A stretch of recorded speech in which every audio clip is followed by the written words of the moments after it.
দেশ বিদেশের সাহিত্যের কিছু মজাদার গল্প দিয়ে সাজানো আমাদের এই বিশেষ নিবেদন সানডে ফান্ডে। আজ আপনাদের জন্য সুকুমার রায়ের লেখা দৃগাংশু। সুকুমার রায় উপেন্দ্রকিশোর রায়চৌধুরীর সুযোগ্য পুত্র সুকুমার রায়ের জন্ম 1887 সালের 30শে অক্টোবর। একধারে ছিলেন শিশু সাহিত্যিক, সঙ্গীতজ্ঞ, চিত্রশিল্পী এবং যন্ত্রকুশলী। লিখেছেন অজস্র কবিতা, ছোট গল্প, নাটক, প্রবন্ধ। তার উল্লেখযোগ্য রচনার মধ্যে রয়েছে আবোল তাবোল, হযবরল, পাগলা দাশু, ঝালাপালা ইত্যাদি। 10ই সেপ্টেম্বর 1923 সালে মাত্র 36 বছর বয়সে এই জিনিয়াস বাঙালির জীবনাবসান ঘটে। শুরু হচ্ছে দৃগাংশু।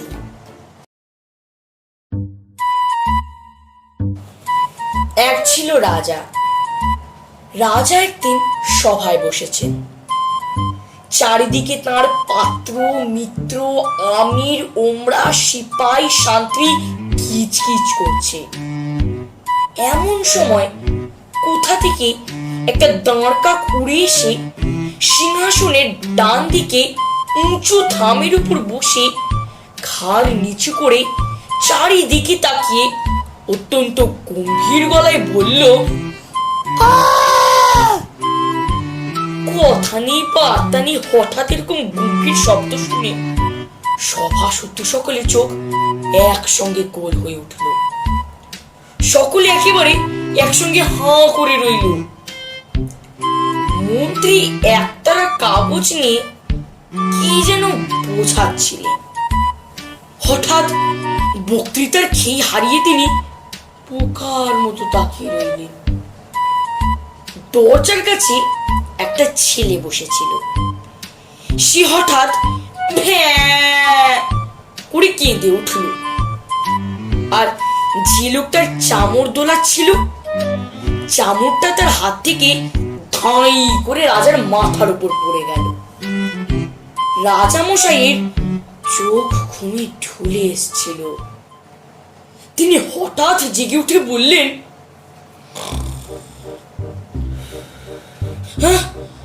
জল্লাদ ডাকো। বলতি জল্লাদ এসে হাজির। রাজামশাই বললেন, মাথা কেটে ফেলো, এক্ষুনি আমার মাথা চাই। সর্বনাশ! কার মাথা কাটতে বলে? সকলে ভয়ে ভয়ে নিজের নিজের মাথায় হাত বুলাতে লাগে। রাজামশাই খানিকক্ষণ ঝিমিয়ে আবার তাকিয়ে বললেন,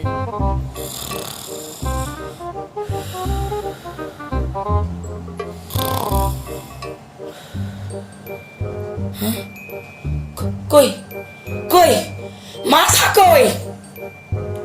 জল্লাদ বেচারা হাত জোর করে বলে, আগে মহারাজ, কার মাথা?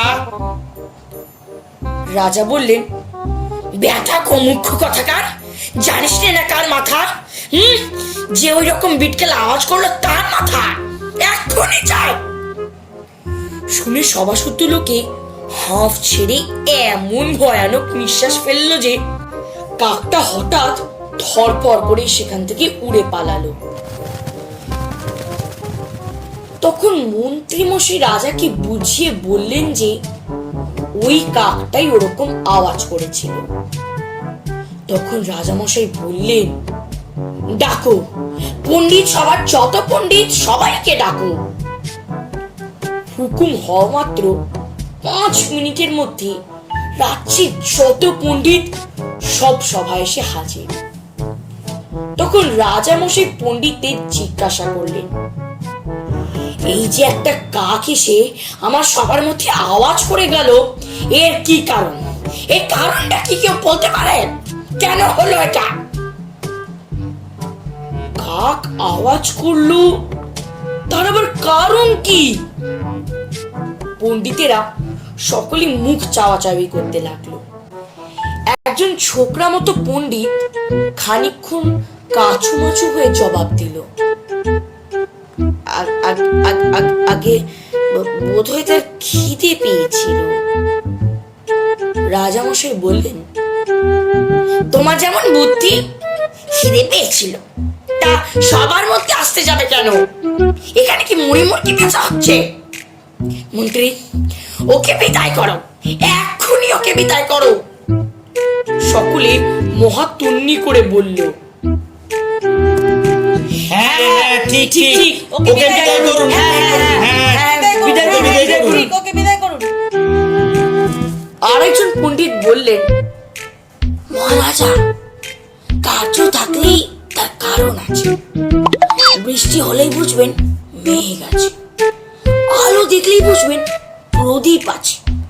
সুতরাং বায়স পক্ষীর কণ্ঠ নিগর্ত এই অরূপ ধ্বনিরূপ কার্যের নিশ্চয়ই কোনো কারণ থাকবে। এতে আশ্চর্য হবার কি? রাজা বললেন, আশ্চর্য এই যে তোমার মতো মোটা বুদ্ধির লোকেও এরকম আবল তাবল বকে মোটা মোটা মাইনে পায়। মন্ত্রী, আজ থেকে এর মাইনে বন্ধ করে দাও। অমনি সকলে হ্যাঁ হ্যাঁ করে উঠলেন, ওর মাইনে বন্ধ করো, ওর মাইনে বন্ধ করো, বন্ধ করো, বন্ধ করো। দুই পণ্ডিতের এরকম দুর্দশা দেখি সবাই কেমন ঘাবড়ে গেল। মিনিটের পর মিনিট যায়, কেউ আর কথা কয় না। তখন রাজামশাই দস্তুর মতো খেপে গেলেন। তিনি হুকুম দিলেন, এর জবাব না পাওয়া পর্যন্ত কেউ যেন সভা ছেড়ে না ওঠে। রাজার হুকুম, সকলে আড়ষ্ট হয়ে বসে রইল। ভাবতে ভাবতে কেউ ঘেমে ঝোল হয়ে উঠল। চুলকে চুলকে কারো কারো মাথায় প্রকাণ্ড টাক পড়ে গেল। বসে বসে সকলের খিদেও বাড়তে লাগলো। রাজামশাইয়ের খিদেও নেই, বিশ্রামও নেই। তিনি বসে বসে ঝিমুতে লাগলেন।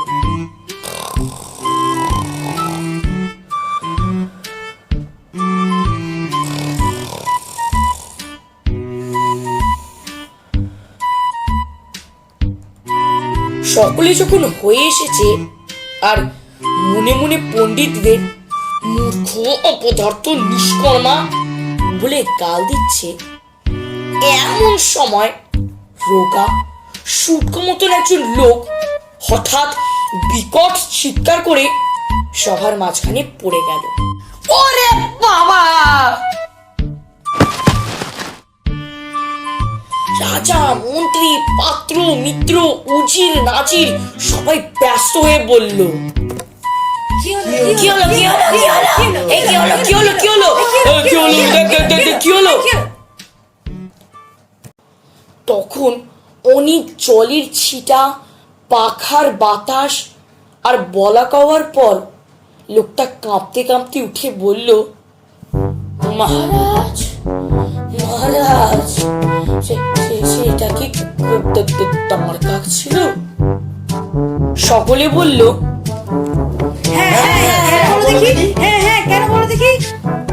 কেন? লোকটা আবার বলল, মহারাজ, সে কি ওই মাথার উপর দক্ষিণ দিকে মুখ করে বসেছিল, আর মাথা নিচু করেছিল, আর চোখ পাকিয়েছিল, আর গা করে শব্দ করেছিল। সকলেই ভয়ানক ব্যস্ত হয়ে বলল, ঠিক ওইরকমই ছিল। তাই শুনে লোকটা আবার বেউ বেউ করে কাঁদতে লাগলো আর বলতে লাগলো,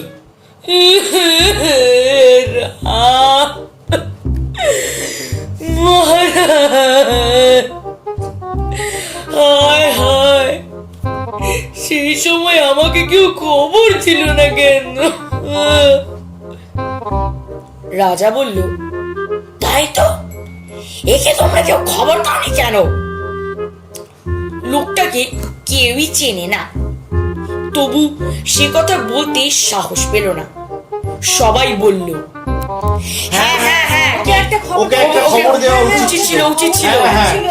উচিত ছিল। যদিও কেন তাকে খবর দেবে আর কি খবর দেবে এ কথা কেউই বুঝতে পারলো না। লোকটা তখন খুব খানিকটা কেঁদে তারপর মুখ বিকৃত করে বলল, মহারাজ, আমাকে ডাকলেন না কেন?